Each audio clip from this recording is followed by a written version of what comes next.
Assalamualaikum warahmatullahi wabarakatuh.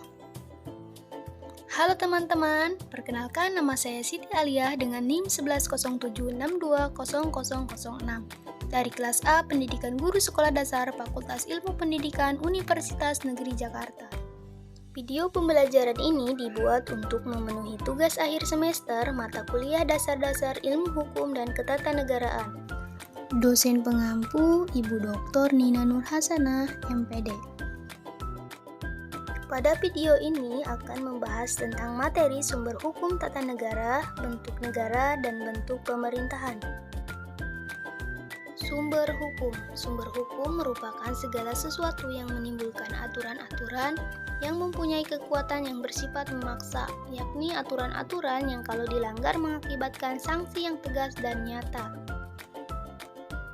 Sumber hukum tata negara. Menurut pasal 1 TAP MPR nomor 3/MPR/2000 tentang sumber hukum dan tata urutan peraturan perundang-undangan menentukan bahwa pertama, sumber hukum adalah sumber yang dijadikan bahan untuk menyusun peraturan perundang-undangan. Kedua, sumber hukum terdiri atas sumber hukum tertulis dan sumber hukum tidak tertulis. Ketiga, sumber hukum dasar nasional yaitu Pancasila sebagaimana tertulis dalam pembukaan Undang-Undang 1945. Batang tubuh Undang-Undang 1945 atau pasal-pasal dalam Undang-Undang 1945. Jenis sumber hukum tata negara. Sumber hukum material. Sumber hukum yang menentukan isi hukum. Sumber ini diperlukan ketika akan menyelidiki asal-usul hukum dan menentukan isi hukum. Misalnya, Pancasila sebagai pandangan hidup bangsa Indonesia yang kemudian menjadi falsafah negara merupakan sumber hukum dalam arti material yang dilaksanakan oleh setiap peraturan hukum. Sumber hukum formal. Sumber hukum yang dikenal dalam bentuknya. Karena bentuknya itulah sumber hukum formal diketahui dan ditaati sehingga hukum berlaku umum. Contohnya peraturan perundang-undangan, kebiasaan dan adat, perjanjian antar negara, keputusan hakim, pendapat atau pandangan ahli hukum.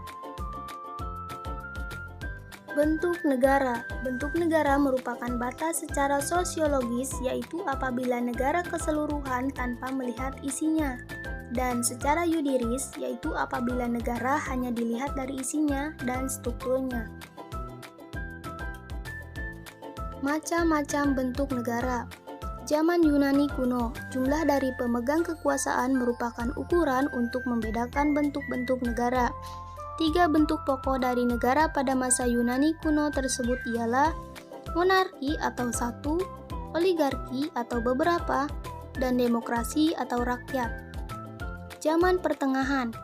Menurut Duguid, membedakan negara republik dengan kerajaan berdasarkan cara pengangkatan kepala negara, ditunjuk secara keturunan. Monarki jika kepala negaranya dipilih disebut dengan republik. Zaman modern atau zaman sekarang. Negara kesatuan adalah bentuk negara dengan satu pemerintah pusat yang berkuasa dan mengatur seluruh daerah. Negara serikat merupakan bentuk negara yang terdiri dari beberapa negara bagian dari sebuah negara serikat. Bentuk kenegaraan. Negara serikat atau konfederasi, perserikatan beberapa negara yang merdeka dan berdaulat. Contoh konfederasi, Persekutuan Amerika Utara pada tahun 1776 sampai 1787. Negara dominion ialah suatu negara yang tadinya daerah jajahan Inggris yang telah merdeka dan berdaulat, yang mengakui Raja Inggris sebagai rajanya dan sebagai lambang persatuan mereka. Negara protektorat merupakan suatu negara yang berada di bawah lindungan negara lain. Contoh negara protektorat adalah Mesir Protektorat dari Turki 1917 dan Albania Protektorat dari Italia 1936. Negara trusti atau perwalian, bentuk negara yang pemerintahan yang berada di bawah pengawasan Dewan Perwakilan PBB. Munculnya trusti merupakan hasil perjanjian dari San Francisco sesudah Perang Dunia II. Contoh daerah perwalian, Tanzania, ia menjadi perwalian PBB sejak tahun 1945 dan merdeka tahun 1962. dan Namibia menjadi perwalian PBB sejak tahun 1967 dan merdeka 1990. Negara koloni atau jajahan, bentuk negara yang berada di bawah kekuasaan negara lain. Contoh, Indonesia sebelum 17 Agustus 1945. Negara mandat, bentuk negara bekas jajahan yang diletakkan dalam pemerintahan mandat dari negara yang menang perang, di bawah pengawasan Dewan Mandat Liga Bangsa. Contoh, Kamerun bekas jajahan Jerman menjadi mandat Prancis. Bentuk pemerintahan. Istilah pemerintahan mencakup pengertian, struktur, mekanisme, kekuasaan dalam sebuah negara serta wewenang masing-masing. Autokrasi atau pemerintahan satu tangan, menurut Aristoteles. Diktatur, bentuk pemerintahan autokratis yang dipimpin oleh seorang diktator. Plutokrasi merupakan suatu sistem pemerintahan yang mendasarkan sesuatu kekuasaan atas dasar kekayaan yang mereka miliki. Monarki atau kerajaan, sistem pemerintahan yang dipimpin oleh seorang penguasa monarki atau raja. Oligarki, bentuk pemerintahan yang kekuasaan politiknya secara efektif dipegang oleh kelompok elit kecil dari masyarakat. Kleptokrasi, bentuk pemerintahan dengan bentuk administrasi publik yang menggunakan uang dari publik untuk memperkaya diri sendiri. Tirani, seorang yang memegang sesuatu bentuk pemerintahan dengan kepentingan pribadi. Bentuk pemerintahan menurut Plato. Plato mengemukakan 5 bentuk pemerintahan negara. Kelima bentuk itu menurut Plato harus sesuai dengan sifat-sifat tertentu manusia.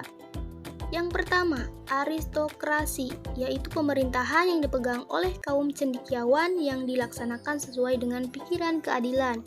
Yang kedua, timokrasi, yaitu pemerintahan yang dipegang oleh orang-orang yang ingin mencapai kemakmuran dan kehormatan. Yang ketiga, oligarki, yaitu pemerintahan yang dipegang oleh golongan hartawan. Yang keempat, demokrasi, yaitu pemerintahan yang dipegang oleh rakyat jelata. Yang kelima, tirani, yaitu pemerintahan yang dipegang oleh seorang tirani atau sewenang-wenang, sehingga jauh dari cita-cita keadilan. Bentuk pemerintahan menurut Polybios. Ajaran Polybios yang dikenal dengan teori siklus yaitu menggantikan bentuk pemerintahan ideal, politi, dan demokrasi. Yang pertama yaitu monarki, adalah pemerintahan yang mendirikan kekuasaan atas nama rakyat dengan baik dan dapat dipercaya. Para penguasa semakin sewenang-wenang dan menindas rakyat. Bentuk monarki bergeser menjadi tirani hingga autokrasi dengan kekerasan. Itulah sebabnya lahirnya pemerintahan yang satu dengan yang lain merupakan akibat dari pemerintahan yang sebelumnya. Yang kedua, anarkisme, yaitu paham yang mempercayai segala bentuk lembaga menumbuhkan penindasan terhadap kehidupan. Yang ketiga, sosialisme, adalah sistem sosial dan ekonomi yang ditandai dengan kepemilikan sosial dari alat-alat produksi dan manajemen koperasi ekonomi, serta teori politik dan gerakan yang mengarah pada pembentukan sistem tersebut. Yang keempat, demokrasi adalah warga memiliki wewenang dan hak setara dalam hal pengambilan keputusan yang dapat mengubah hidup mereka. Yang kelima, itu republik, adalah sistem pemerintahan yang kepala negaranya adalah seorang presiden. Negara republik diperintah secara totaliter. Bentuk pemerintahan republik. Republik dibagi menjadi 3 bentuk. Yang pertama, republik konstitusional. Kekuasaan kepala negara dan kepala pemerintahan tidak diwariskan. Dalam undang-undang diatur mengenai bagaimana kekuasaan dijalankan, hak dan kewajiban warga negara, serta aturan-aturan lain dalam kehidupan kenegaraan. Yang kedua, republik parlementer. Dalam pemerintahan ini, presiden sebagai kepala negara tidak aktif memimpin pemerintahan. Kepala pemerintahan dipegang oleh Perdana Menteri yang memimpin kabinet. Yang ketiga, republik federal.